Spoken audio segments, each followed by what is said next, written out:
Hello, আমরা আছি Laboni beach শেষ প্রান্তে, অর্থাৎ ইনানি বিচ, তারপরে হচ্ছে কলাতলি বিচ, তারপর সুগন্ধা বিচ, দেন তারপরে হচ্ছে লাবণী বিচ। এইমাত্র সুগন্ধা পয়েন্ট অর্থাৎ সুগন্ধা বিচ থেকে আমরা বেরোলাম। ওখান থেকে শেষ করে হাঁটতে হাঁটতে আমরা এখন লাবণী বিচের একদম শেষ প্রান্তে পুরোটা না বলা যায় প্রান্তে।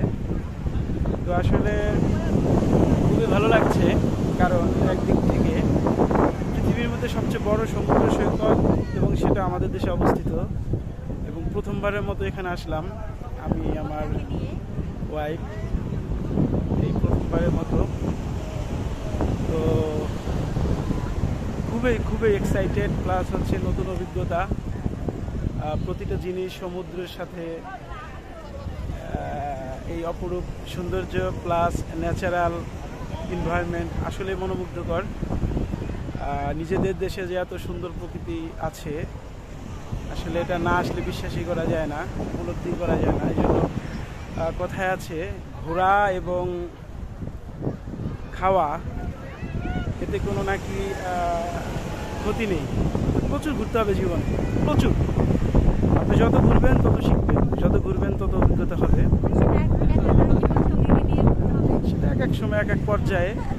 তো এখন যে পর্যায়ে তাতে জীবন সঙ্গী নিয়ে ঘোরাই উত্তম। একটা সময় থাকে ব্যাচেলার, তখন এক ধরনের অভিজ্ঞতা, এরপরে আরেক ধরনের অভিজ্ঞতা এখন, অর্থাৎ বিবাহিত জীবনে। তো সব মিলিয়ে মোটামুটি খুবই ভালো লাগছে।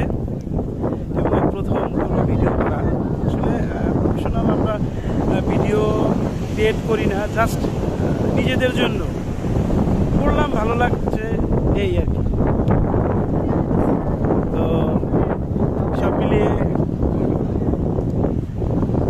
ভালোই লাগছে। দেখেন গাইস, এই যে ভিডিওগুলো আমরা একদম লাবণী পয়েন্টের শেষ প্রান্তে, অর্থাৎ বলা যায় প্রথম প্রান্ত বলা যায় অথবা শেষ প্রান্ত বলা যায়। অর্থাৎ এটার পরে হচ্ছে সুগন্ধা পয়েন্ট অর্থাৎ সুগন্ধা বিচ, দেন কলাতলি। তো ঠিক আছে, ভালো থাকেন, সুস্থ থাকেন, বেশি করে ঘুরুন। Thank you.